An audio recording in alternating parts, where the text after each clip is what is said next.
الحمد لله رب العالمين اللهم صل وسلم وبارك على نبينا محمد وعلى آله وصحبه ومن تبعهم بإحسان إلى يوم الدين وسلم تسليما كثيرا أما بعد. All praise is due to Allah, and we ask Allah subhanahu wa ta'ala to exalt the mention and grant peace to the Prophet Muhammad sallallahu alayhi wa sallam, to his companions and each and every one who follows them on their righteous path until the day of judgment. Our brothers and sisters in Islam, since Allah subhanahu wa ta'ala decreed that establishing worship to Him can only be manifest or can only manifest through trials and tests. Establishing worship to Allah can only manifest through trials and tests. It was inevitable that in these trials and tests there will be elements of facilitation and elements of deprivation.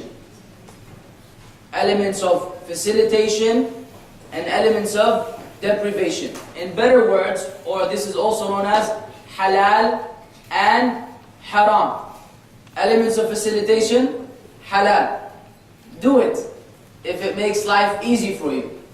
Elements of deprivation, being deprived. Don't do it because it is bad for you. And this is something, alhamdulillah, that has been clearly defined in Islam.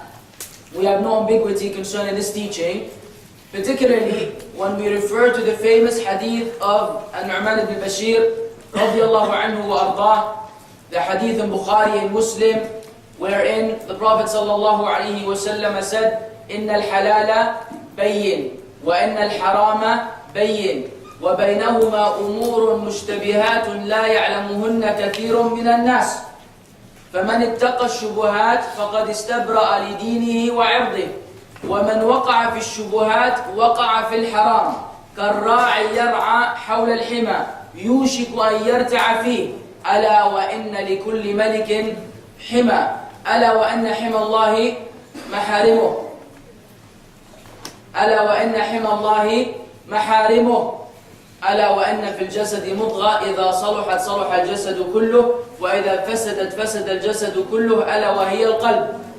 That was a lot of Arabic, but we will bring the English right now, inshallah ta'ala.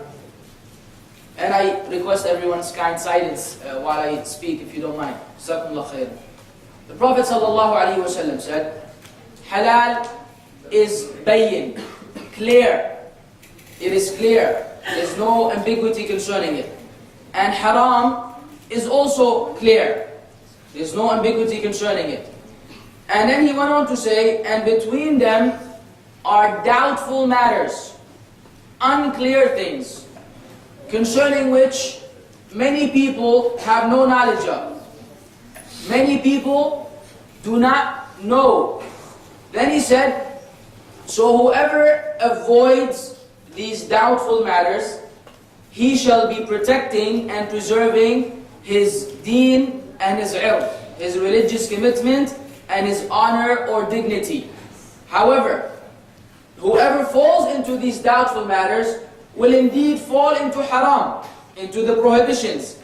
Then he sallallahu alaihi wasallam struck one of the best examples in the world, after the examples that Allah Azza wa Jal struck in the Quran, wherein he said, it is just like a shepherd who's trying to pasture his flock, his sheep, around a sanctuary, something that doesn't belong to him, someone else's farm. And he's got a sheep with him, and he's trying to pasture them in an area which, he really shouldn't be in. Furthermore, he said, يُوشِكُ أَنْ يَرْتَعَ فِيهِ. He's just about, it is inevitable that one of these sheep will eventually consume unlawful grass, or whatever food they will be eating.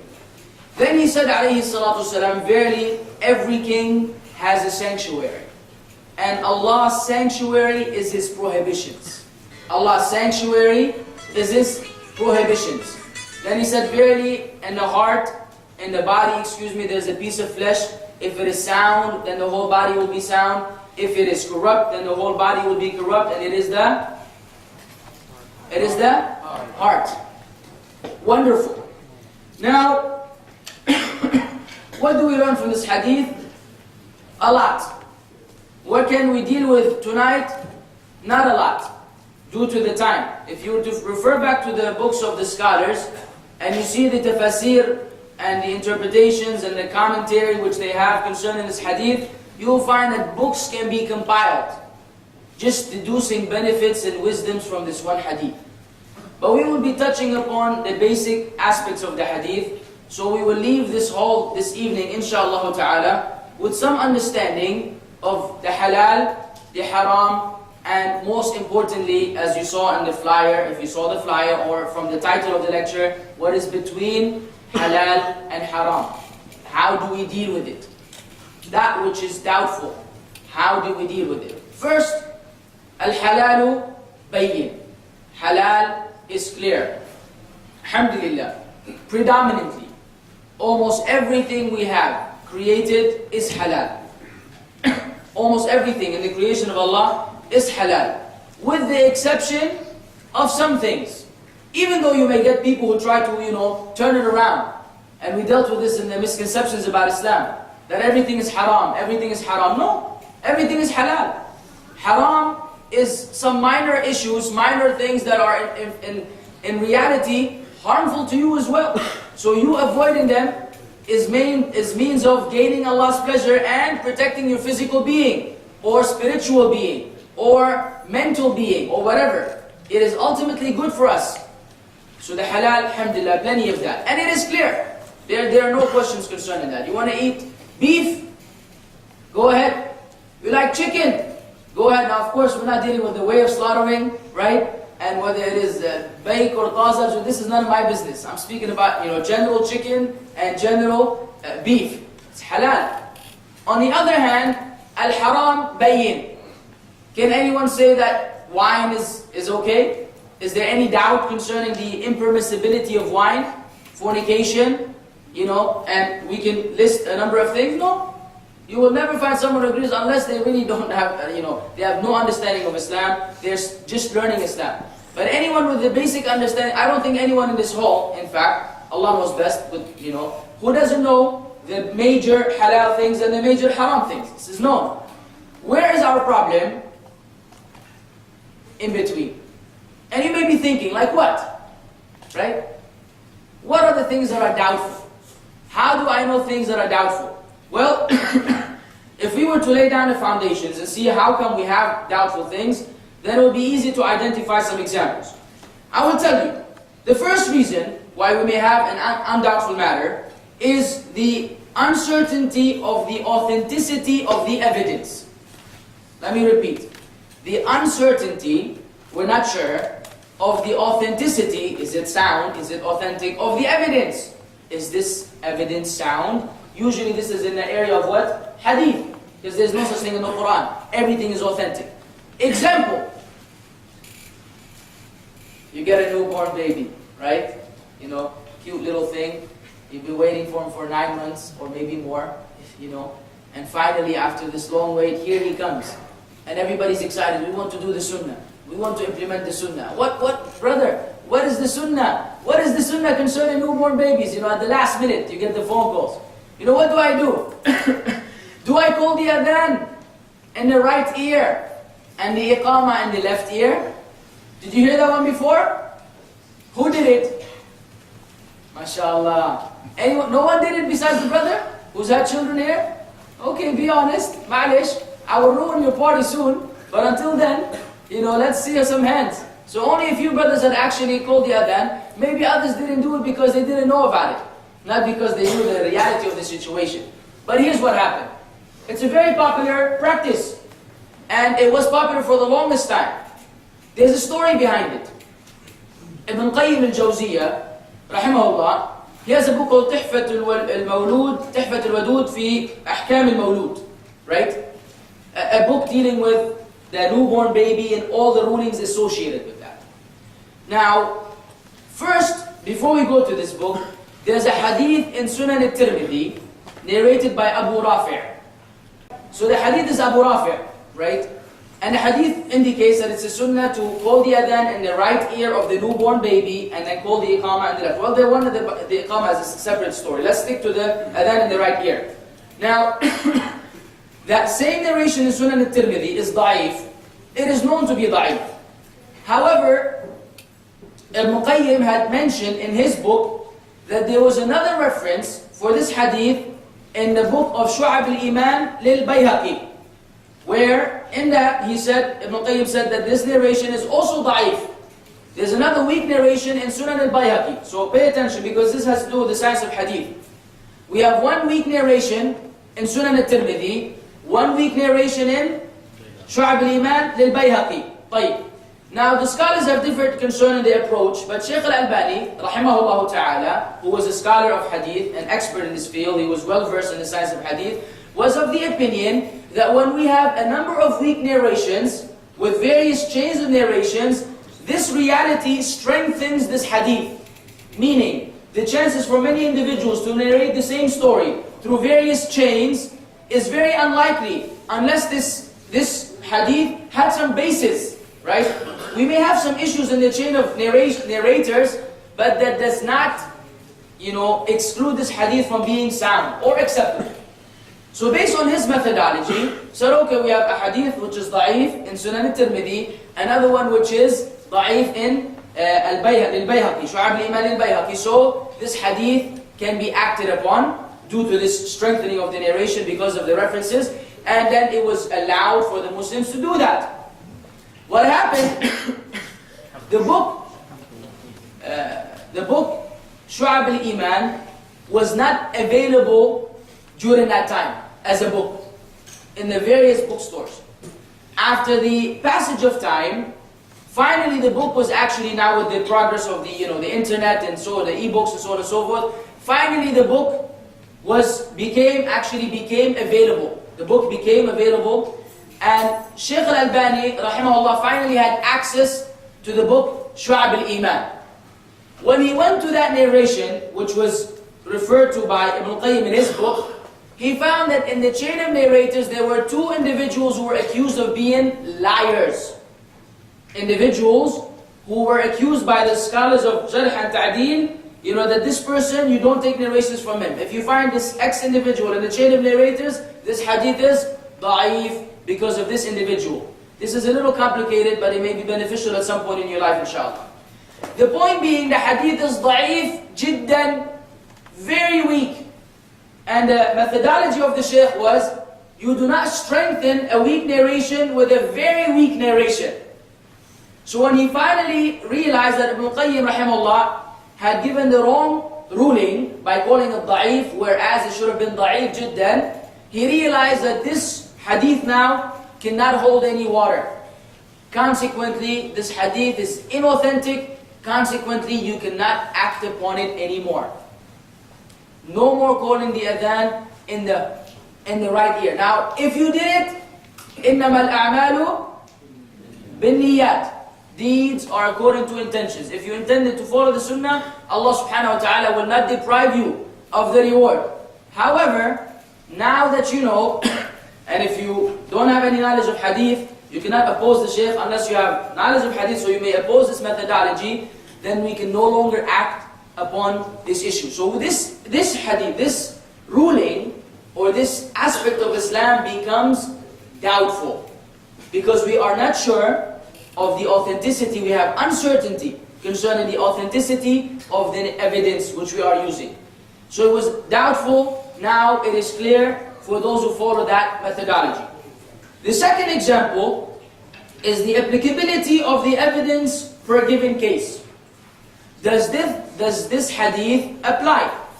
Example. This is my favorite. Many of you have heard this too many times, but I have to do it in a lecture. I've done it in a lecture before. Smoking. Smoking cigarettes or shisha, or I will not mention the other things, right? Any kind of smoking, tobacco and its brothers and sisters in evil, used to be among the doubtful matters, because they were not sure whether the evidences we had were in fact applicable to this smoking thing, right? Does it apply? We had narrations of do not kill yourselves, right?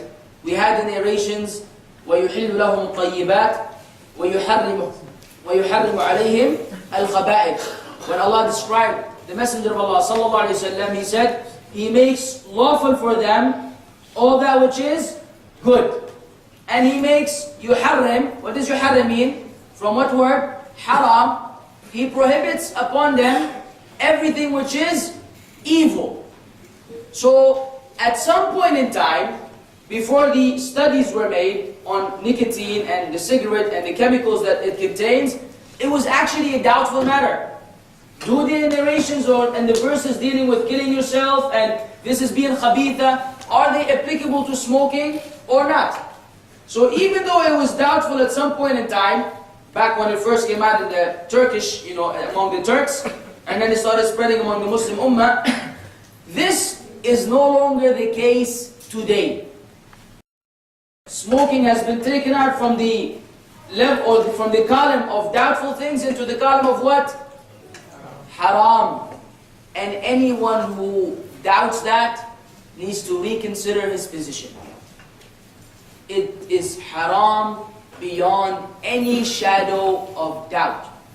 How can you say that smoking is not haram? How? If we were to look at it from a number of aspects, because we need to remove this doubt. It's a doubtful matter and we need to remove it and take it from between halal and haram into haram. So no one who smokes here, or no one who knows anyone who smokes, will ever entertain this act of smoking, whether for yourself or for your loved ones. Maybe a sister, her husband smokes, or her parents smoke, or whatever. Right? Smoking needs to be out of our lives as Muslims who believe in Allah and the last day. Because of the following. Reason number one, the fact that Allah subhanahu wa ta'ala clearly stated, and this is the strongest evidence that indicates prohibition, that the Prophet sallallahu alaihi wasallam was to make things which are good halal and things which are evil haram.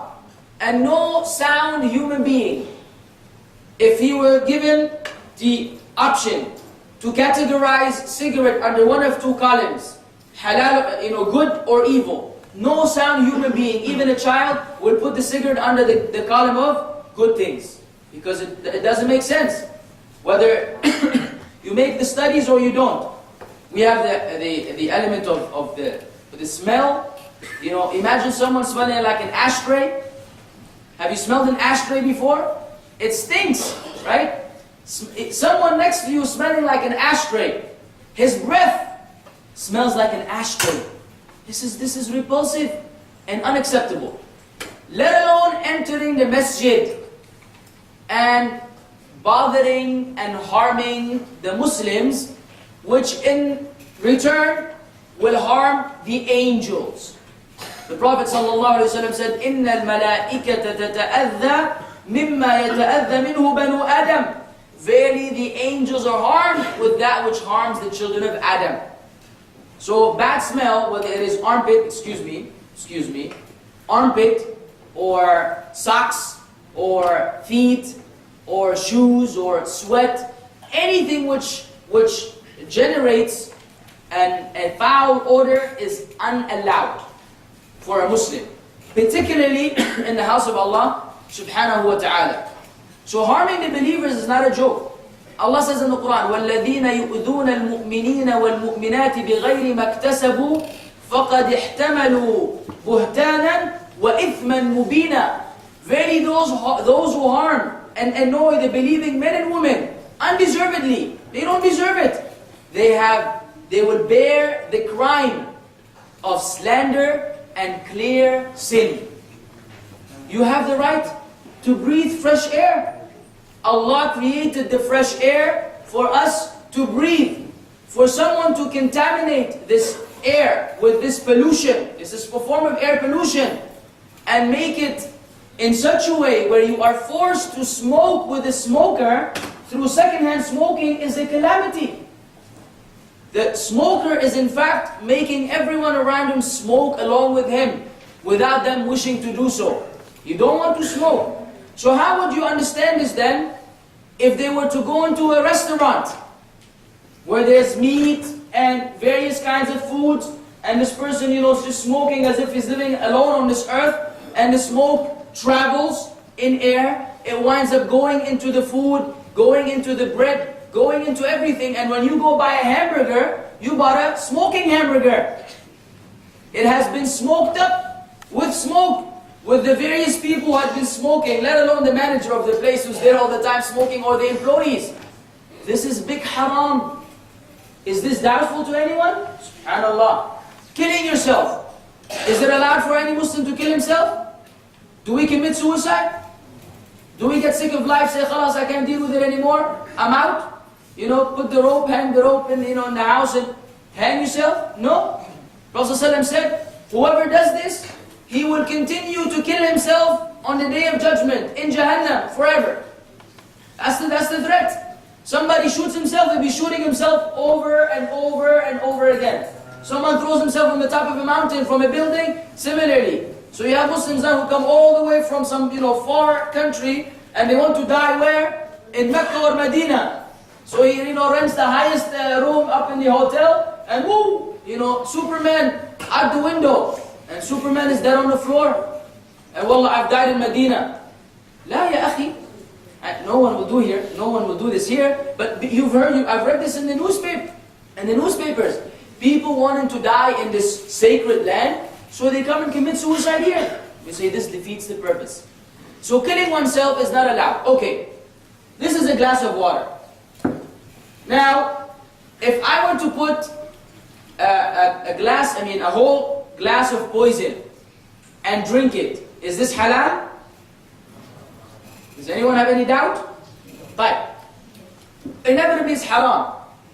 But let's do it the other way. If I say, check it out guys, I'm not going to kill myself just instantaneously. How about I do this? According to doctors, if I consume, 2 milliliters of poison, I will die. So I will put a glass of water, and I will put, let's say 3 milliliters. I put 1 milliliter today. And this coming lecture, inshallah, this coming Monday, FYI, titled Errors in Connection, I will take another 1 milliliter.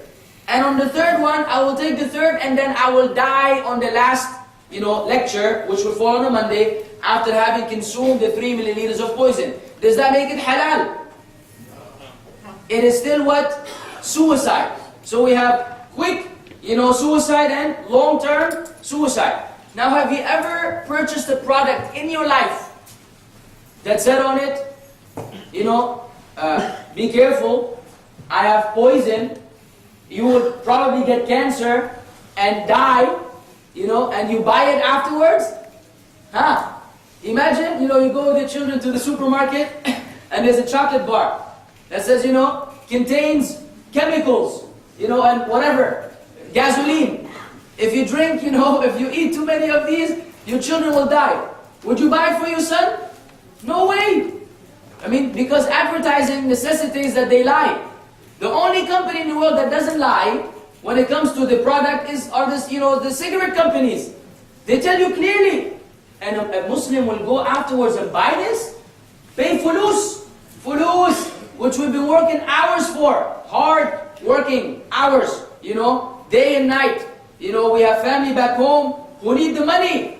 Who if you gave them this 4 or 5 riyals, they may eat with it for a week.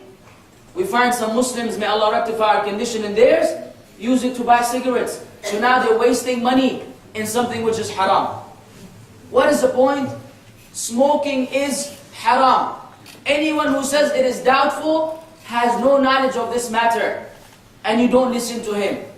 I gave you the evidences. They are convincing, as you can see. Consequently, my brothers and sisters in Islam, we cannot smoke, and we cannot let anyone around us smoke as well. We must enjoy what is good and forbid what is evil. There's no compromising in this element of our deen. We have not been favored as a nation except because of this quality. Now, if you brothers and sisters who come to da'wah, who have da'wah tendencies, da'wah inclinations, the tendency to become rightly guided, to be good Muslims, if we don't do this, who's going to do it? The people who don't show up? No one will do it anymore. And we may be destroyed as an ummah. So when you see someone smoking, get involved. Memorize the evidences. They're available in many fatwa. Know the rulings. And stop the people from smoking. explain it in a nice way, be gentle, be kind, use your personal approach in da'wah. However, we cannot afford to leave people around us smoking. It is shocking to see two brothers sitting next to each other, one who seems to be practicing, another one who's, whatever, and the other one is smoking next to him and the brothers just sitting there conversating with him. I mean, in reality, you shouldn't allow this. Say, Akhi, subhanAllah, no respect for me? You have no respect for me? I'm sitting here having a conversation with you. You smoking in my face? Puffing smoke in my face? No, put out the cigarette. I mean, this is your right.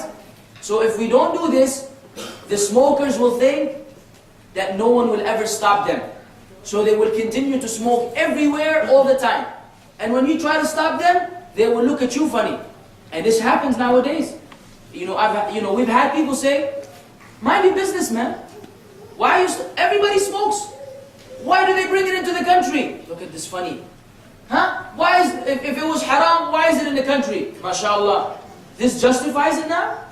If people are committing zina in this country, so we say zina is halal. Wallah, people are committing zina. What the people do has nothing to do with the ruling in the book of Allah and the sunnah of His Messenger sallallahu alaihi wasallam. So then, concerning this particular point, smoking used to be doubtful, now it is not. It is haram. Please remember that.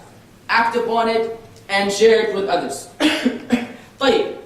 Let us look briefly at the reasons why we have this doubtful matters, or why do people wind up falling into doubtful matters. First of which is lack of knowledge.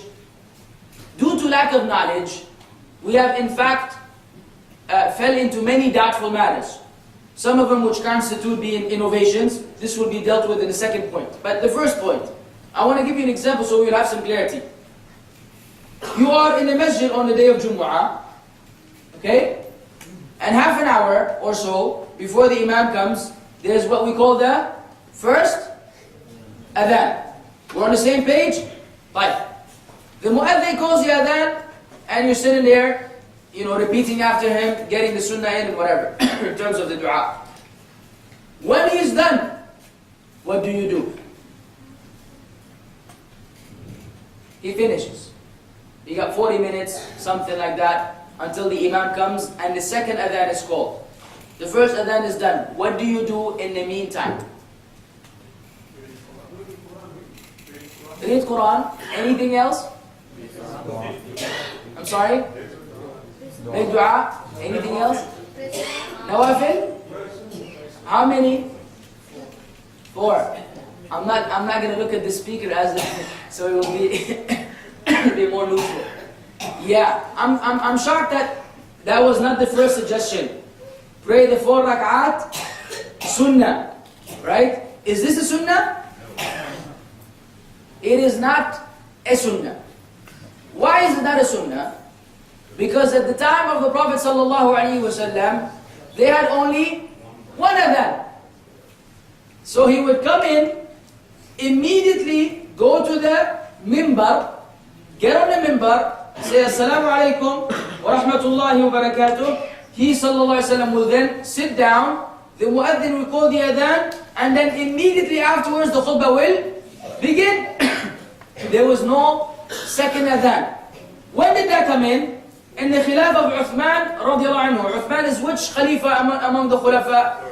Third. So that means we had Abu Bakr as-Siddiq radiallahu anhu, then Umar, then Uthman. It wasn't until Uthman when the Muslims became huge, mashallah, in size, in numbers. And then it was necessary that they would first notify the people about the first one, and then, so they would come to the masjid. Then the second one was the actual first adhan at the time of the Prophet Muhammad sallallahu alaihi wasallam. Now you may say, hold on, is this an innovation? Is Uthman innovating into the deen radiallahu anhu arda? No. Why? What's the evidence? What's the evidence? عليكم بسنتي وسنة الخلفاء الراشدين المهديين. The Prophet ﷺ clearly told us, upon you is my sunnah and the sunnah of the rightly guided khulafa. Uthman radiallahu anhu was from the rightly guided khulafa. His sunnah, then whatever he saw fit during that time, is actually from the sunnah of the Prophet Muhammad sallallahu alaihi wasallam. Unless it opposed something that he alayhi wasallam did. then yes, the Sahaba may be on a position other than that of Prophet ﷺ because the information was not conveyed to them or for whatever other reason. So then, the reality is, my brothers and sisters in Islam, and this is strictly for the brothers, there's no sunnah before or after the first adhan on the day of Jumu'ah. What the Sahaba used to do, they would go early to the masjid, unlike us today. Today, if you go to any masjid, with no exception, usually around the time the Imam is there are only a few rows. The vast majority of people enter with him or after him. Really after him. Then suddenly the masjid becomes full. Why? We have become lazy. Lazy on a Friday. Like the disbelievers. Friday, they wait for Friday, because Friday is there, the night where they party, right? So Friday, is the day of entertainment. We have Friday as a day, not for holiday. Many people think it's holiday. Allah said in the end of Surah Al-Jumu'ah, after you're done with the Salah, فَانْتَشِرُوا, then we'll go around earth and seek provision from Allah and remember Allah abundantly. There's no harm in doing business on a Friday. But we have become what? Lazy. So one of us will go to bed, Thursday night at, 3 in the morning. Then he would, if he wakes up for Fajr, alhamdulillah. If he does wake up for Fajr, he will go back to sleep after Fajr to wake up at what? 12:15. Running around, trying to shower, put on a clothes, and this is the situation. But this is not befitting. And this is a whole other lecture, inshallah, at its right time. So then, the sunnah here is that there's no sunnah. The Sahaba will come early and they will pray nawafil mutlaqa. What does that mean? General voluntary prayers. He will come pray 2, 4, 6, 8, 10, as long as he wants. For 2 hours he's praying. Nafila. He's not praying with the intention of praying the sunnah before dhuhr, as on Saturday, Sunday, Monday, Tuesday, Wednesday, Thursday. This is not the intention, right? So, when we actually do that, we have fallen into a doubtful matter, because some of the ulama are of that opinion, but it's because of the fact that we are lacking knowledge of this reality. There's no evidence that the Prophet ﷺ ever prayed anything at home before Jumu'ah, nor did the Sahaba do that. So then this is one example of why we fall into doubtful matters, because of what? Lack of knowledge. Lack of fiqh. Lack of fiqh, what does that mean? Fiqh means understanding, or the practical implementation of the Quran and the Sunnah in our daily lives. This is what fiqh means. You know what I mean? You hear the translation jurisprudence, and you may say this is more complicated than the word fiqh. I was having a hard time understanding fiqh in Arabic, now this English word is even worse. It means the implications and the implementation of the Quran and the Sunnah in our daily lives. Understanding the intent behind the Quran and the Sunnah. Because of this element, my brothers and sisters in Islam, in fact, almost all of the innovations, with the exception of some, are due to this misunderstanding. People don't understand the objective of the deen. For example, celebrating the various birthdays, or festivals, or things of this nature. You get people with the rational, birthday. Say, brother, you said that celebrating birthday is an innovation. Say, yes. He says, but it's not an act of worship. It is not an act of worship. Akhi, but you're imitating the disbelievers. Yeah, but this is not part of their deen also, right? It's not part of their religion. It's not like a Christian says this is part of the, the teachings of the church, right? They do it for what? Why do people celebrate birthdays? Be honest. Tell me the truth. Why do people celebrate birthdays? Gifts, barakallah fi. Gifts, man. Come on now. If you used to celebrate birthdays before, if people showed up to your house with no gifts, you will kick him out. You want to eat my cake? Where's my gift, man? Where's my iPhone? Where's my recorder? Where's my shoes? Ma salama. Out. You will never talk to him again. Your friend will become your enemy the next day. What kind of rude person is this? Coming to my house with no gift. What is it? Gifts. Christmas, gifts. New Year's, gifts. People love gifts. So this is an opportunity. Okay, I buy the cheapest thing for the people and I get the most expensive from them. This is the mind of the man. You get this for 3 riyals and he will give me the gift for 30 riyals, and it's just a bunch of calculations trying to acquire worldly material. That's what it is. There's no other objective. A Muslim, does he have this approach in life? Come on brothers, give me gifts? I don't think so. Okay, you say it's not an act of worship. It is, they claim, those who celebrate birthdays, it is not an act of worship. We say time out. Forget about the kuffar, imitating the kuffar, it's not part of the religion. If it's not part of the religion, you can do it. Otherwise, you cannot wear a t-shirt. Because a kafir wears a t-shirt, and we didn't wear t-shirts before, so no more t-shirts, we say no. This is not specific to their religion, it's a matter which there's room in it, ما في مشكلة. So then how do you refute that? We say, okay, when you gather the people to your house, and you're saying it's not an act of worship, what is your intent? I mean, what is the purpose behind choosing that day where you were born to have a good time, to enjoy yourself? They will tell you, without a doubt, so I can be thankful to Allah. He gave me another year of life, right? He gave me another year of life to live, to prosper. Say, okay, when you praise Allah, is it an act of worship or not? Praising Allah, alhamdulillah, is an act of worship or not? Do you have to do it according to the sunnah or not? Can you praise? Some people like to praise Allah by dancing. Okay? Say, hey man, this is the Sufis. You know, they go around until they get dizzy. They got nothing to do. Right? They say, this is, dhikr, Allah, Allah, Allah. Oh, they're, beating themselves. I don't know where these people came from and they claim to be among the masses of the Muslims. You got funny individuals. Go to YouTube. Don't even go to YouTube. But because there's so much evil there. But if you're able to go and Google these things and go strictly to the video, you will not believe some of the things you see. I mean, people, dancing and doing all kinds of funny stuff in the name of Islam. And they consider this what? Worship to Allah. Just like the Christians in church. In some other countries, without naming them, if you were to go to church on Sunday, you will think it's a disco. They got pianos, guitars, and the whole, there's a whole musical band. And people screaming on the thing and crying, hallelujah and all this. What is this, a party? It's not worshipping, this is people having a good time listening to music. So this is their concept of what? Praising the Lord. So we have Muslims who follow the footsteps as Prophet ﷺ told us. The point being, if you're saying that you're just being thankful to Allah, you have to be thankful to Allah in a way which He legislated. So now this very intent of yours is an innovation. And this doubtful matter becomes clear. But why was it doubtful for that individual? His understanding of fiqh was not there. He did not know what was the intent behind the Quran and the Sunnah when they brought these teachings of what? The distinction and the individuality of Muslims in comparison to the people around them. We are unique. We are special. We are superior. We say this with confidence. Allah made us as an ummah like that. So we don't follow those who are beneath us. We don't imitate those who Allah does not love or is not pleased with. Otherwise, this is misunderstanding of the deen. You see what I'm saying? So if you have this understanding, you could clarify many misconceptions in terms of our conduct. Do I do this because the kuffar do it or not? Then we have to go to the basic understandings of Islam. If you understood this concept of worshipping Allah is conditional to a textual evidence, then you will know that even the birthday as a means of thanking Allah is no longer lawful.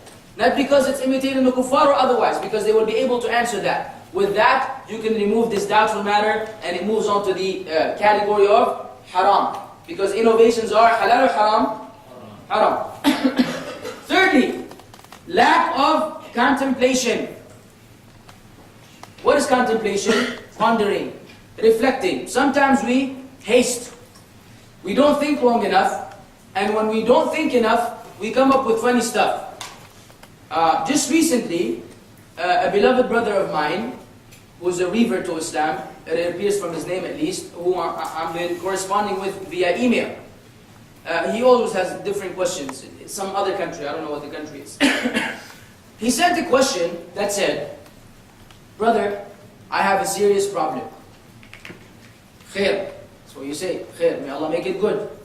He said, I do not understand how can Allah punish someone in the hellfire for eternity. How is it that Allah will not show mercy to these people at some point in time? I believe, or I've heard that some say, that at some point in time, they will be taken out from Jahannam. Okay? This was the issue. Please advise, comment. guide me in this area. Now, if you think about it, right now when you heard it, what happened to you? You're like, oh yeah, yeah, this is right. Is it possible that Allah will, Allah Rahman Rahim, He will leave someone in Jannah forever? What does the shaitan start doing? Try to whisper nonsense. So it becomes doubtful, even though this is from the Aqidah of Ahl Sunnah wal Jama'ah. Khalidina fiha. They shall abide therein eternally. Okay, there's no doubt. I'm not going to give you a lecture about the belief of Ahl Sunnah wal Jama'ah. The belief of Ahl Sunnah wal Jama'ah is people enter Jahannam among the kuffar shall never go out. Never go out. The Muslims, they will go in, then once they pay the consequences of their sins, they will be taken to Jannah. Disbelievers, no. But let's contemplate. Have you contemplated on this before? Before we came to this conclusion? I will give you two approaches. One which I've mentioned before, and one which I've not mentioned before. The first one, I mentioned before. You hire an employee, and you give him all, you invest in him. The company's going out of business, big company.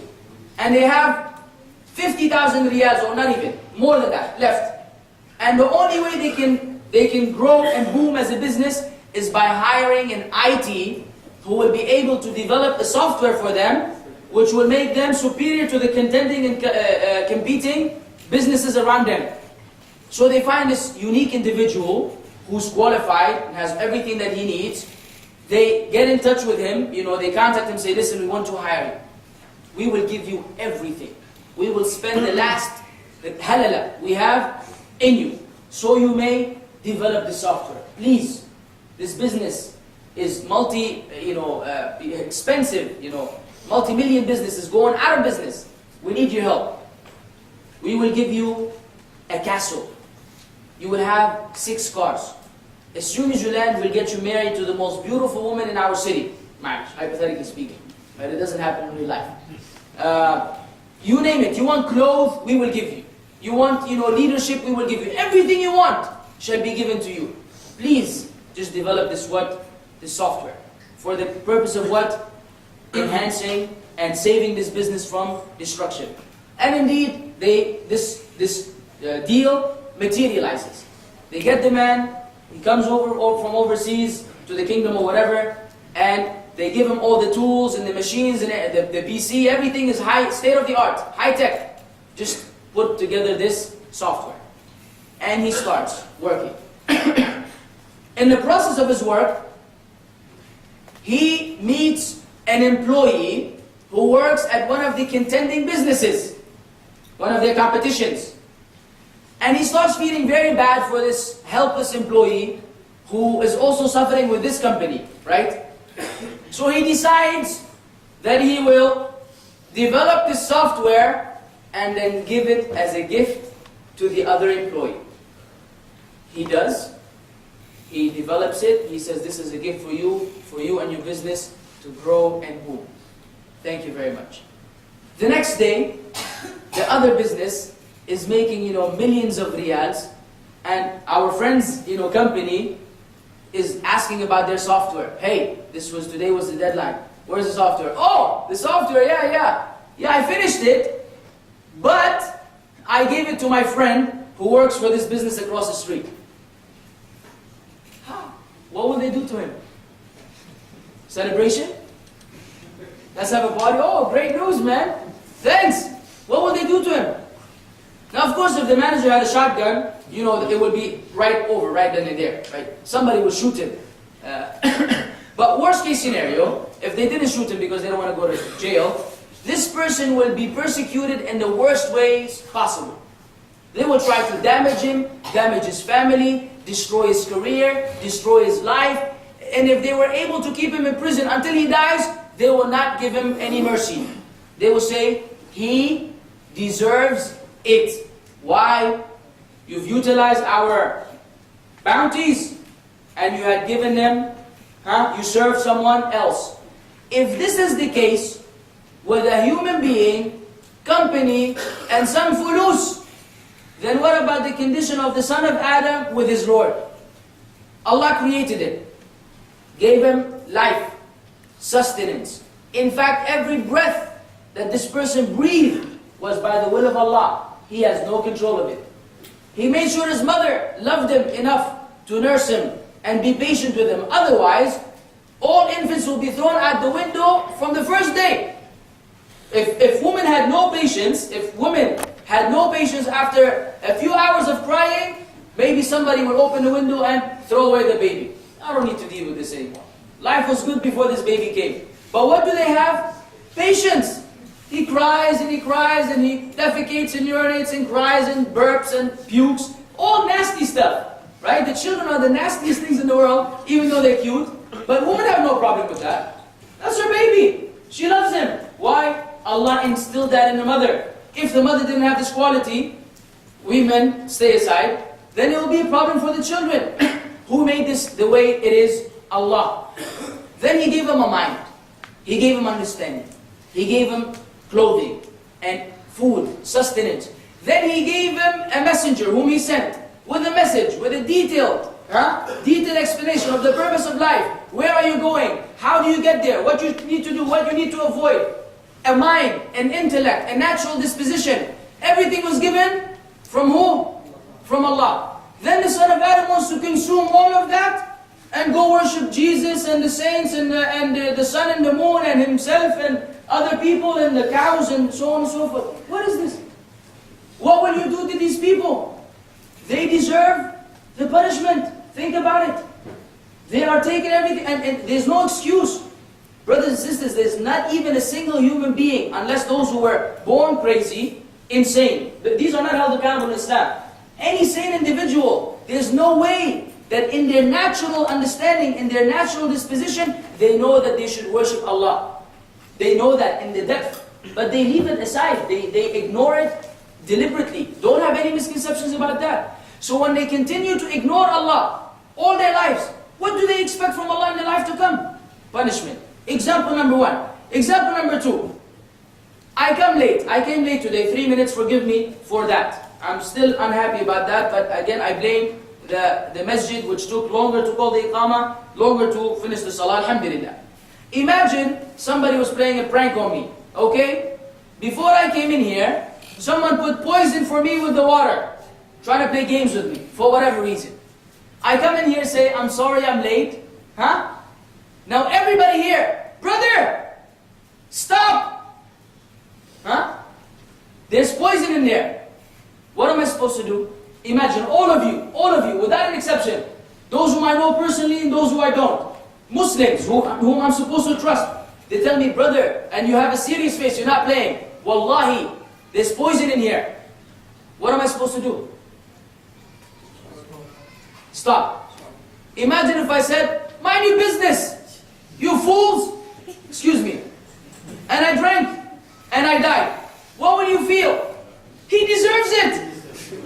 And I wish he would come back to life again and die again. What a fool! You are the fool! Why? This is a natural feeling. Akhi, what are you? Everybody's lying to you? You ignore everyone? You belittle everyone? This is, no, you cannot deny this, huh? You cannot deny this. Your feeling will be, you deserve it, man. We told you, no heed, no attention. Why? Because someone who ignores with arrogance, he deserves punishment. He deserves what he gets. This is the condition of the kafir. He's told, he's warned, be careful, there's Jahannam. Don't worry about it. Mind your business. I know what I'm doing. I know what I believe. This is the same. The other one is worse than this one. The other one is worse than this one, because this is a matter of the dunya, the other one is a matter of faith, which Allah had instilled in the children of Adam. We were born believers, right or wrong? We were born upon the fitrah. So if you were to contemplate, it will no longer be very shocking to you that these believers will be burning eternally, because really they deserve it. So then, we come across doubtful things because of what? Lack of contemplation or pondering. The last is ill intentions. People, a'udhu billah, they see the element of fearing Allah in some of the lives of some of the Muslims is actually missing. It's missing. So you find that we know that this is doubtful, but because of our ill intentions, our wicked, intents, we wind up ignoring the fact that we know it is doubtful, and we deliberately engage and partake in this particular thing. Knowing that the Prophet ﷺ said that whoever falls into the doubtful things will wind up falling into haram. The nature of the son of Adam. Once you start playing with the doubtful things, your soul, your nafs, will start calling you into that which is impermissible. So we will eventually fall into the impermissible and we will be destroyed. So when we have ill intentions, we will know that something is doubtful, but we will not care. And you come across this every day. People that tell you, I know, but when you look into the affairs, we will find that we are not implementing the knowledge which we have. We know that I know I'm not supposed to do this, but I can't stop doing it. So this was the last, and I will give you no example concerning that. So let us say at the end, the wisdom behind these doubtful matters. You may say, why did Allah subhanahu wa ta'ala make these doubtful things exist in our lives? Why did Allah make them exist in our lives? They're making things complicated. No. In fact, this is means of testing. Furthermore, this is how we distinguish the people of knowledge from those who don't know. Because you find that the people of knowledge, the scholars, and those who are scholars, not anyone here, they will actually go into the depth of these matters. So they may clarify for the Muslims the halal from the haram. Had everything been clear, like as they say, black and white, and there was no gray, then it would be very easy. But testing is actually in the gray area. When you know something is wrong, khalas, when you do it, you're blameworthy, right? When you know something is right and you don't do it, you're blameworthy. But when it's gray, here's where you are being tested with your desires, the whispers of the shaitan, and you having wara'. What is wara'? Cautiousness. Being cautious. Listen, I know this may be okay, but let me leave it alone for the sake of Allah subhanahu wa ta'ala. Let me leave it alone in order not to fall into that which is doubtful. So with this, the people of knowledge become appreciated among the Muslims because they are our reference when it comes to areas which we ourselves cannot identify because of the variations in the teachings of Islam.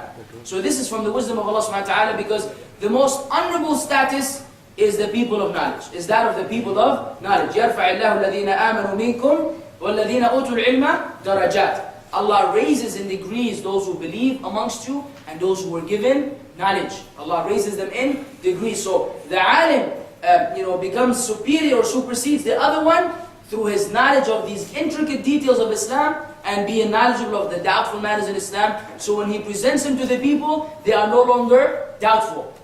So when we come to the area of smoking, for example, you may hear it from a number of individuals and you may not be convinced. When you hear it from a scholar, who breaks it down with the evidences, it's no longer doubtful. So this is important. Now the scholar becomes virtuous in the sight of Allah subhanahu wa ta'ala.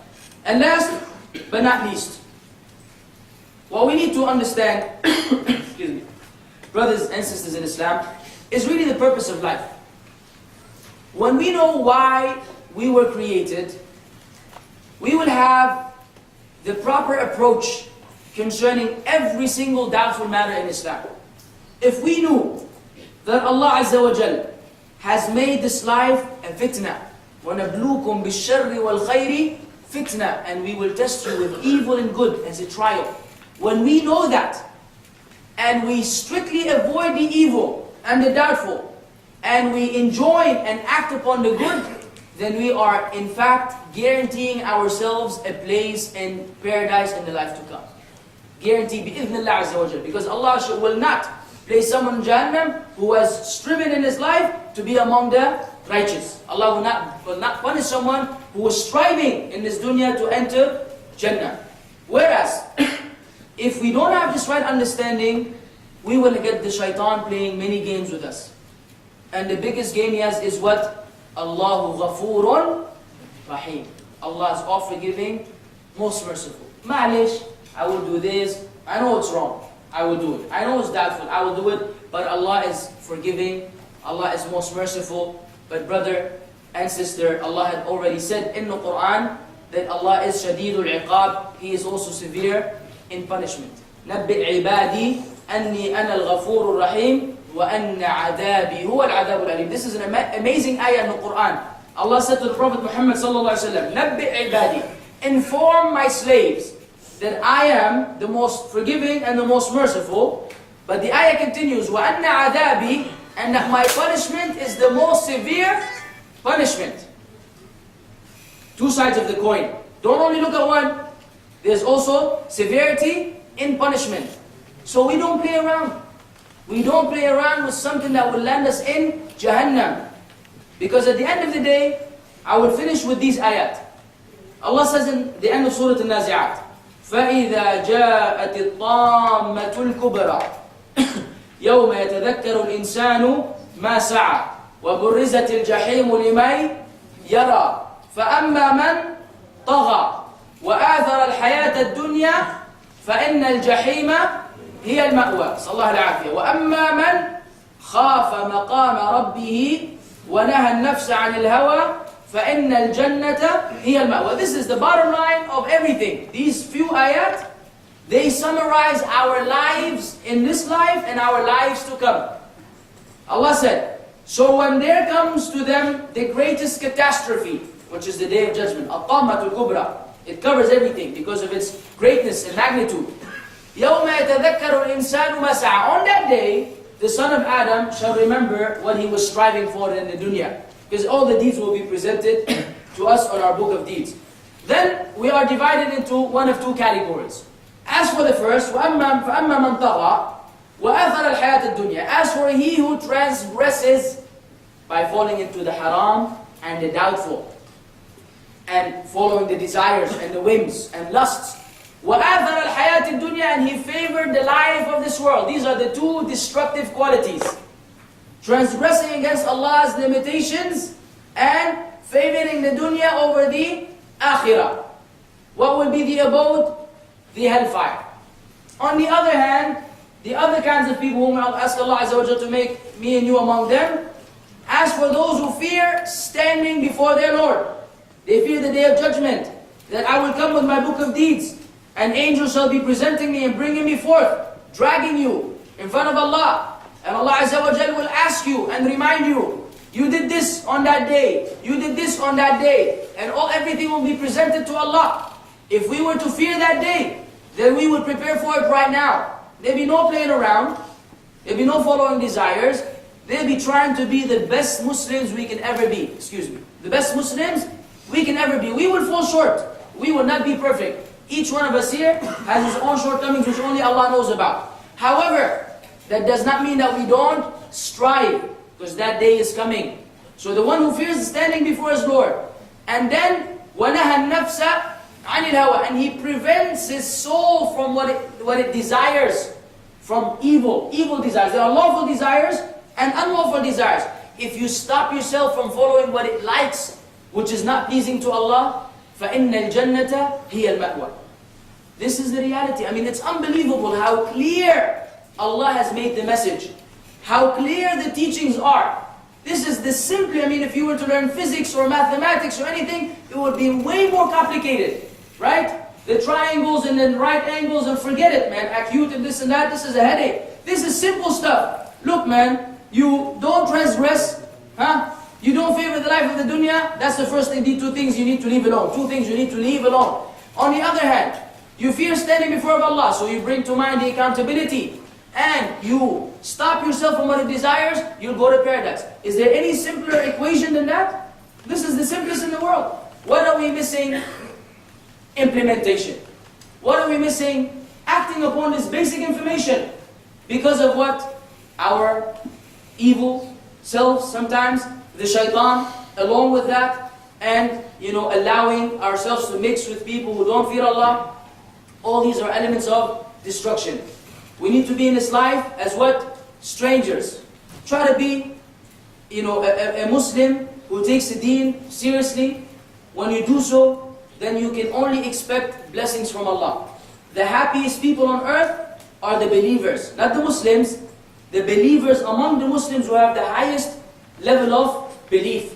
These are the most honorable among the Muslims and the most content in terms of what Allah subhanahu wa ta'ala had revealed. So their hearts are open to Islam. Their hearts, فَمَنْ يُرِدِ اللَّهُ أَنْ يَهْدِيَهُ يَشْرَحْ صَدْرَهُ لِلْإِسْلَامِ. Whoever Allah wants to guide, He will open His chest to Islam. What does that mean? This applies to the kafir and to the believer. Meaning you love Islam. When you learn something new, you can't wait to put it into practice.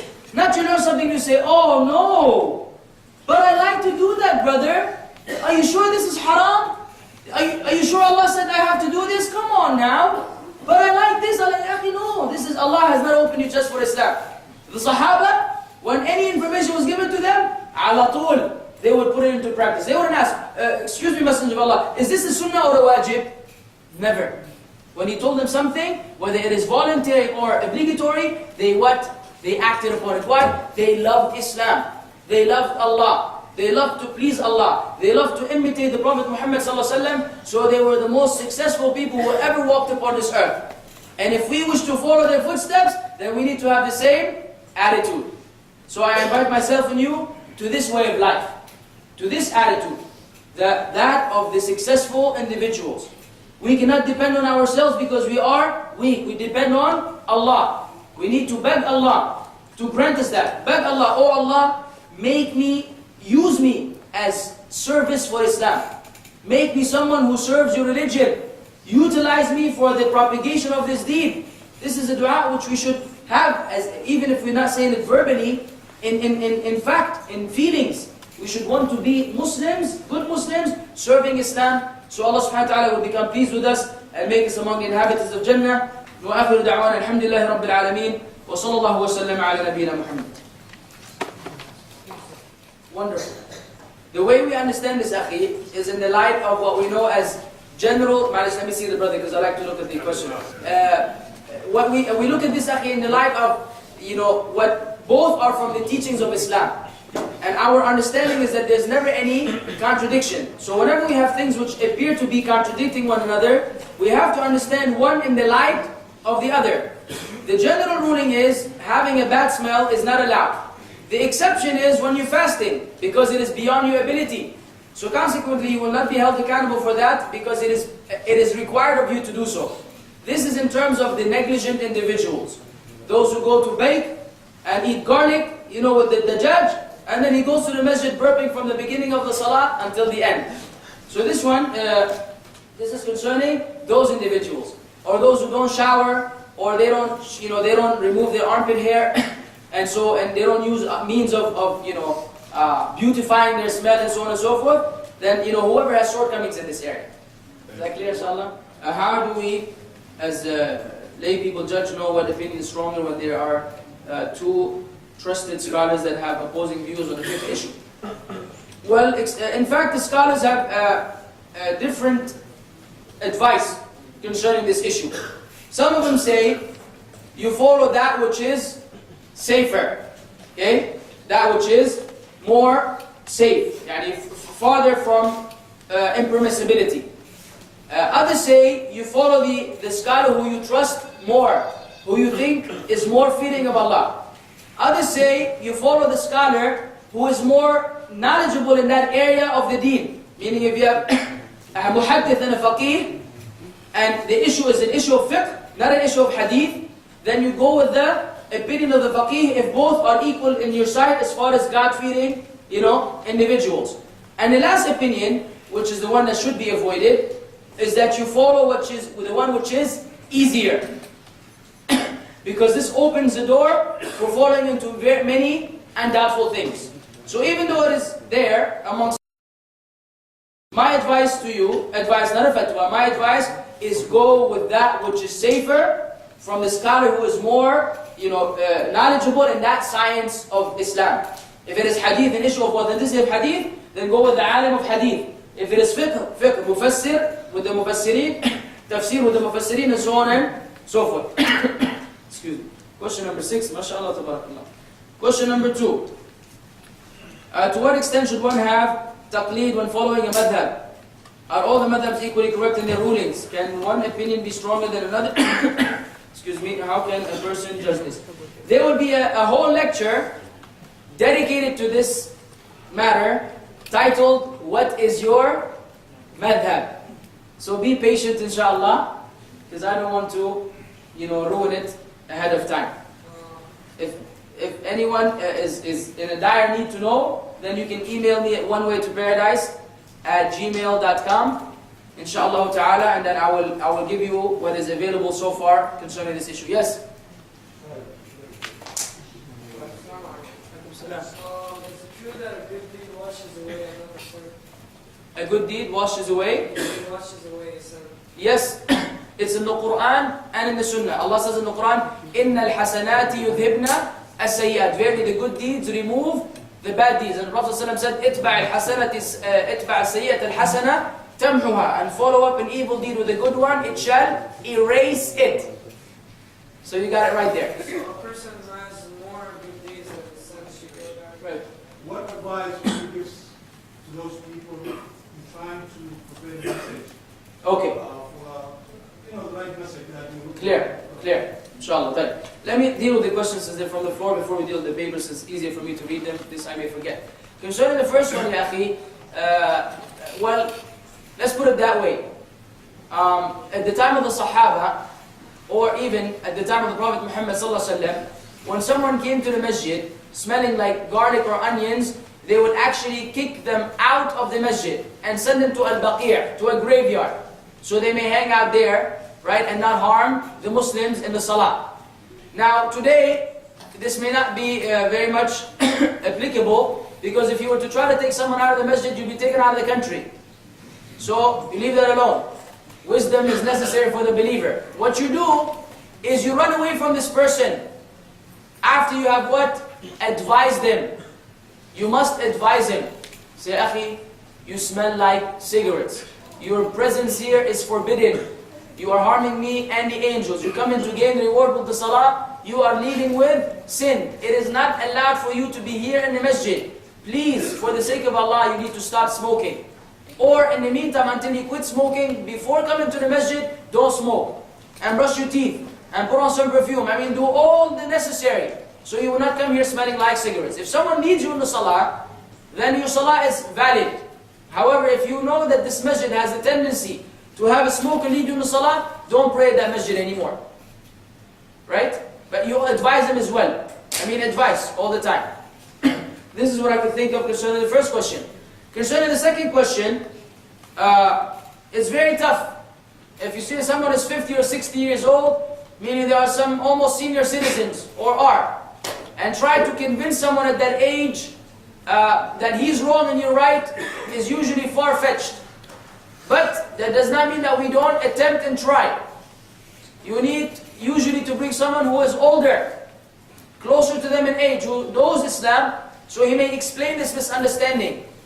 And you try to tell them that this statement of theirs is equal to that of the mushrikeen. إِنَّا وَجَدْنَا آبَاءَنَا عَلَىٰ أُمَّةٍ وَإِنَّا عَلَىٰ آثَارِهِمْ مُهْتَدُونَ. The mushrikeen, when they were called to Islam and to the Tawheed, they said, verily we find our forefathers following the religion, and we will be following their footsteps.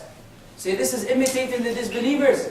A Muslim goes with the truth wherever it may take him. And we don't favor the opinion of anyone over the ruling of the Prophet Muhammad sallallahu alaihi wasallam. Anyways, that requires a lecture, akhi. And inshallah, we will deal with that in some of the coming lectures, bi'idhnillahi azza wa jal. Question 3. There are so many various groups in Islam. How do we know which one is correct? Allah al-Musta'an. When most claim they are from the Quran and Sunnah. When the Prophet ﷺ drew a line in the ground with branches going out of each, does this hadith mean there's one group that is upon the truth only? Yes, that's what it means. There's one group, however, that one group is not a particular number of individuals who are present in one location in some place down the street, who call themselves, and so it is them and only them. That is not the case. A group includes the Prophet ﷺ, the Sahaba, the Tabi'een, and all those who follow their footsteps until the Day of Judgment. All these are part of the group. And this group is the group of Ahl Sunnah. Why? Because they follow the Sunnah. Any further naming is questionable, the least to say. Even if some endorse it and some don't, there's a huge debate concerning that. The least to say, it is questionable to have another name concerning Ahl Sunnah wal Jama'ah, those who follow the way of the Prophet ﷺ, the Sahaba and the Tabi'een. So this group is not some individuals who have a website, have a masjid, and khalas. These are the brothers and everybody else is deviant. Not that. They could be scattered around all over the Muslim world and outside the Muslim world. Anyone who follows the Quran and the Sunnah according to the understanding of the three virtuous generations, then he is upon the group who will be saved. Right? So I hope inshallah that deals with that. Is there such a thing as good bid'ah? How can you understand this term according to what it was really meant? Many scholars use the term to introduce good acts of worship in the deen. Good acts of worship. Wow. Let's look at this statement. They use this term to introduce good acts of worship. SubhanAllah. I mean, the mind doesn't accept it. How can someone introduce a good act of worship? Once they're introducing, it's no longer good. Because they're introducing something which the Prophet ﷺ did not introduce. Ma'lum? Okay. So there's no such thing as good bid'ah. Because the Prophet ﷺ said, كُلُّ بِدْعَةٍ ضَلَالَةٍ. Every innovation will lead astray. So after he said every, no one can come and further divide his statement. If I say everyone here is going to get a bottle of water, okay? No one can come and say, no, he really doesn't mean that. He means every, 25-year-old male with a beard. I didn't say that. Who gave you the right to speak on my behalf? I said every, I mean every. Prophet ﷺ said every. Somebody's going to come and say, no, excuse me. Every doesn't really mean every. It means, no. This is nonsense. This is nonsense. There's no good innovation.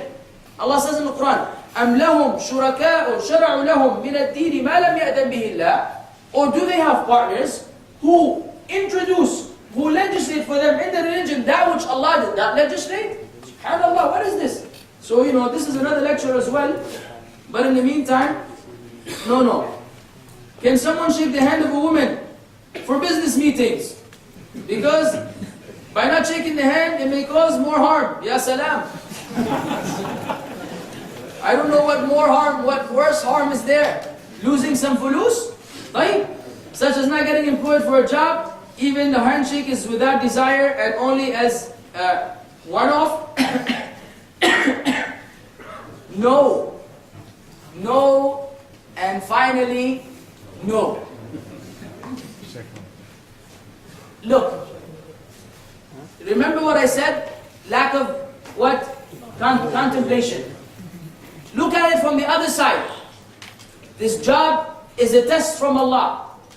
This job is a test from Allah. Knowing you will be in a predicament where you may disobey Him. He will place you there. Will you favor Allah and please Him and abandon the job? Or will you follow your desires for the job and disobey Allah? Don't look at it as material and business and I will lose getting employment. The employment came from Allah. And if it doesn't come, it is from Allah. And the other one with the right hand, thank you sir, too late. It will come from Allah subhanahu wa ta'ala also. You follow me? So look at it as a test from Allah. Allah knew. Allah decreed that this will happen. So this is the moment of truth. You're standing there and the job is on the line. I will get it or get rejected. But it is on the expense of what? Compromising what? My religious commitment as a man. Prophet ﷺ had said it is better for a man to have an iron stick go into his head before he puts his hand on a woman which is not lawful to him. Not shake hands. Shake, it requires grabbing, right? Touching, putting your finger. It is better for you to have some metal go in your head before you do so. So then, this is a moment of truth. If you are an intelligent person who wants Jannah, you will not do it.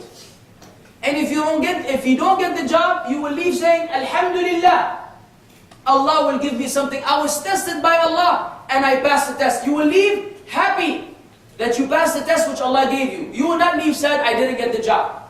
Because Allah is the one who controls everything. If He wills, He will give you a better job. So what is it? A test. Secondly, use it for da'wah. Why don't you use it for da'wah? Say, excuse me, I'm not, the word is not coming to me, refraining from shaking your hand as means of insulting you or belittling you. On the other hand, as a Muslim who abides by the teachings of Islam, woman is not, something that is insignificant to us.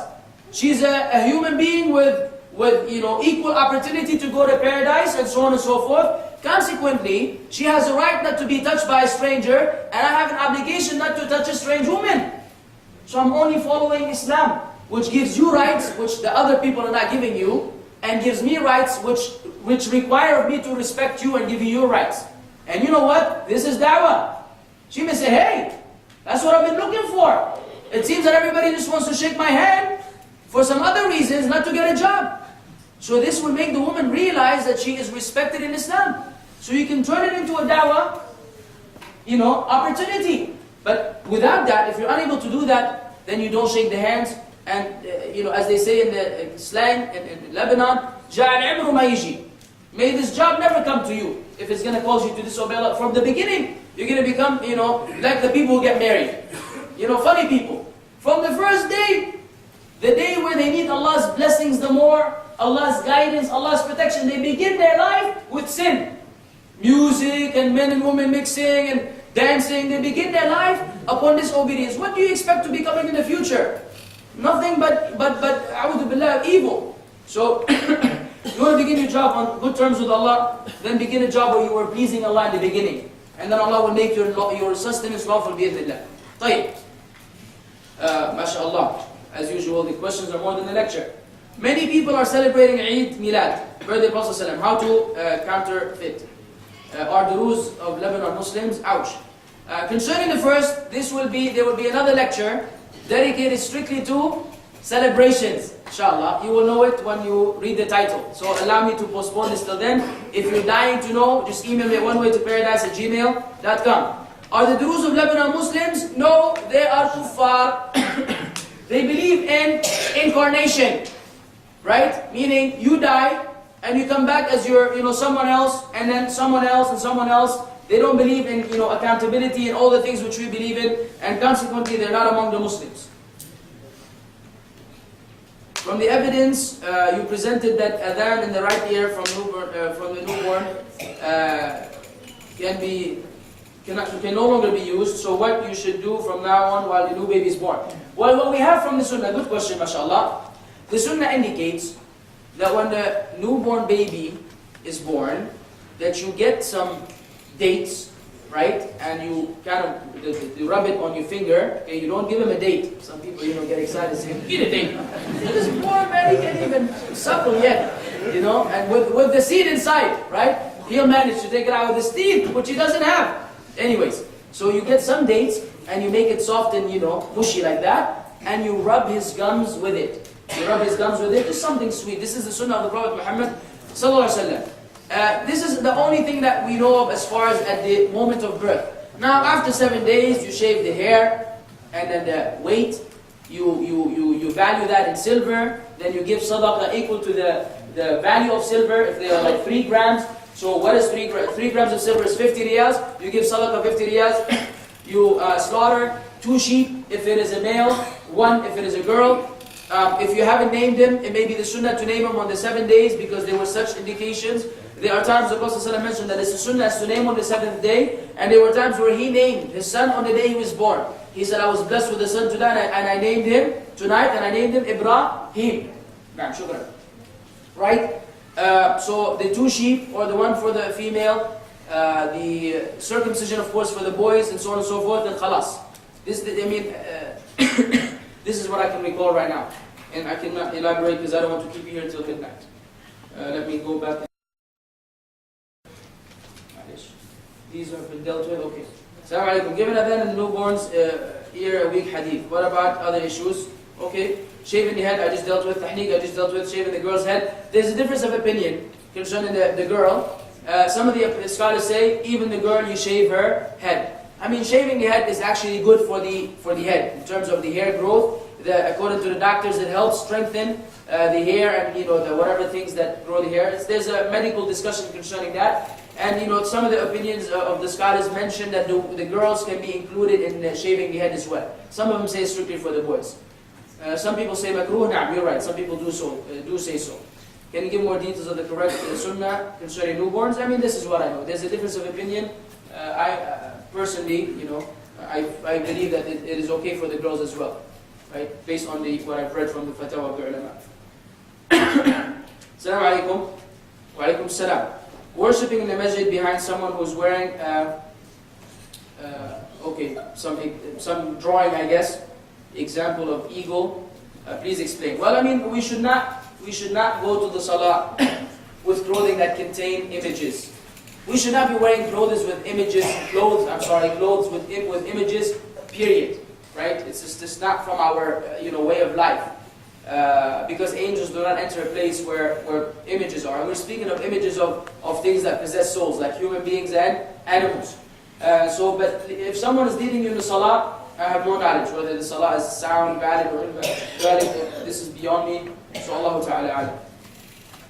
I heard a hadith where the believers were praying that, I don't know what it is, Tarawih, I guess, individually in the masjid.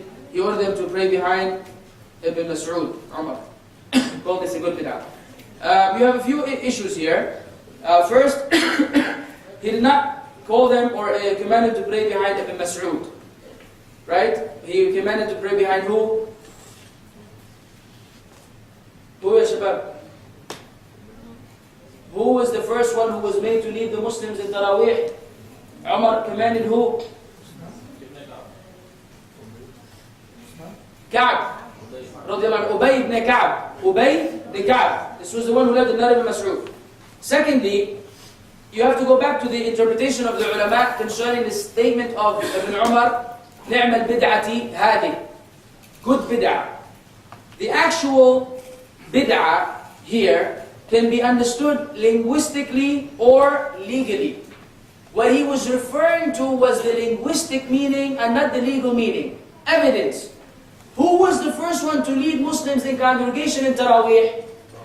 The Prophet ﷺ. Why did he not continue? He was afraid it would become obligatory. We would not be able to handle it. He left it alone for what? For a reason. When he died, ﷺ, can it ever become obligatory? No. No more wahi. So then the illah is gone. We can go back to the sunnah, which is what? Praying in congregation. So logically, there's no bid'ah there. Forget about the wording used. In fact, there's no innovation. So then we understand the statement in the light of the understanding of Umar radiallahu anhu. Yes, sir. In regards to the Prophet ﷺ didn't pray Tarawih in the masjid, he prayed it in his home. So when Umar radiallahu anhu moved the Tarawih, he moved it to the masjid. Wouldn't that be something different? Because He didn't. The Prophet ﷺ prayed it clearly in his home. No. He was set up outside his home. Then it seems that later, now, Abu Bakr radiallahu anhu, the issue never came up during his leadership after Prophet ﷺ died. Muslims continued to pray individually in the masjid, the Tarawih. Now, So now, the second Khalifa, radiallahu anhu, he collects them, and he sees them in the masjid, and says, now pray behind them. Isn't that the fact that it's in the masjid as opposed to the Prophet's dwelling? Isn't that something different? okay, And does that qualify as the terms of a new bid'ah? right, Did he not use the term good bid'ah? right. Two approaches. Approach number one, which we mentioned earlier, we were commanded to follow the sunnah of the Prophet ﷺ and the khulafa. So this is just to end the discussion, not with you, but in case someone would like to go further with this. To end the discussion, our default answer is, look, this is from the sunnah of Umar. The same way Uthman gave two adhan, you accepted that? Otherwise you should stop the second adhan. If Umar did this, then you should accept that as well. You see that? That's the first approach, which puts an end to it. However, let's go to the understanding. Did the Prophet ﷺ pray at home? No. His house was neighboring the masjid, in a sense that it was attached to the masjid. A carpet was laid out for him. The Sahaba were praying behind him. His house, as Aisha said, when he would pray with Aisha in the house, when he made sujood, he had to pinch her, so she would move her legs, so he could make sujood, because the place was so tiny. So how was it that the masjid was packed? The hadith mentions that on the third day, the masjid was packed. It could not accommodate people anymore. An indication, akhi, that they prayed in the masjid and not at home. He may have started at home, people started praying behind him, then he led them in salah in the masjid, then he stopped. Inshallah. The question that the sister asked earlier about the term good bid'ah, and did not Umar use that term? It's a good bid'ah. Yes. How to concentrate in salah and get close to Allah subhanahu wa ta'ala. Yeah, that is not a lecture, that is a biography. And time does not allow it. However, in the upcoming lectures, I'm not going to mention which, this very issue will be tackled. Inshallah. Very much to the depth. Thirdly, I got friends who are not perfect in salah religion. So how to deal with it? Should be with them or just cut off to improve our own self? Please advise. No, if you are unable to get them on your side and you're afraid that they will get you on their side, then leave them alone. Then leave them alone so you will not be destroyed in the process. However, if you have the means to improve yourself and improve those around you, then keep company with them in order to bring them onto your side. So this is what situational.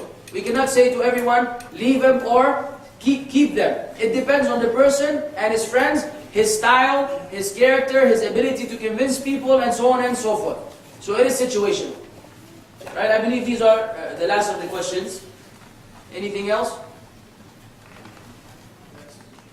Right, no, actually there was something on the back of this one. Yeah, here. If we follow a scholar that is more knowledgeable, then we would be safe to say follow scholars of the West that deal with Islamic mortgages. Okay, and have more experience on the issue than to follow a scholar in the East that has not come across this situation but rule it as haram. Example, Saudi scholars versus Western scholars. Whoa. If there are people at work that do not pray, it is obligatory for me to remind them to pray every time. Will I be sinful if I don't? Now let's deal with the first one. Yes, a person being in a particular environment does help him, deduce the proper ruling for that environment. However, what we have to be careful of is unqualified, quote-unquote, scholars who end up taking this stand and giving fatwa without being qualified simply because they are living in the West. So this is not across the board. If you have two equally qualified scholars, and one was living in the West, and one was living in Saudi, and you wanted a ruling concerning something that is happening in the West, then you take it from the Western scholar, because he is more knowledgeable of his environment. But if you have a scholar, a mufti, and you have someone who just, doesn't have, the basics of the deen or some of them down, you don't get a fatwa from him, because now they tell you riba is halal. They tell you, they say, look man, you're living in the land of kuffar, and you can just consume riba, take it, and instead of the kuffar taking it, this is all rationalism. Why give the money to the kuffar? Take the money, help the Muslims. Ya akhi, once you take riba, once you take it, for whatever reason, Allah has declared war against you. Allah and His Messenger declared war against you. In the Quran, Prophet ﷺ said, Allah curses the one who pays riba, the one who consumes it, the one who writes the contract, and the two witnesses. All of them are equally cursed. Why? Because there's no room for riba in Islam. No room. So now they tell you, they give it different names, different titles, and they try to make it lawful. No.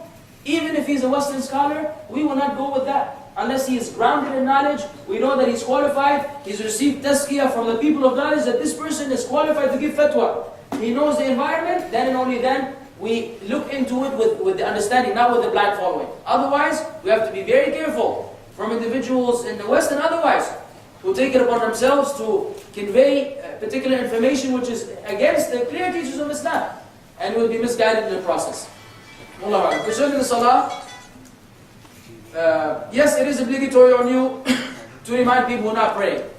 It is obligatory on you to remind people who are not praying in the various ways possible. Inshallah, this will be elaborated upon in the upcoming lecture in the next few weeks, inshallah. And so you will know exactly how you may do so.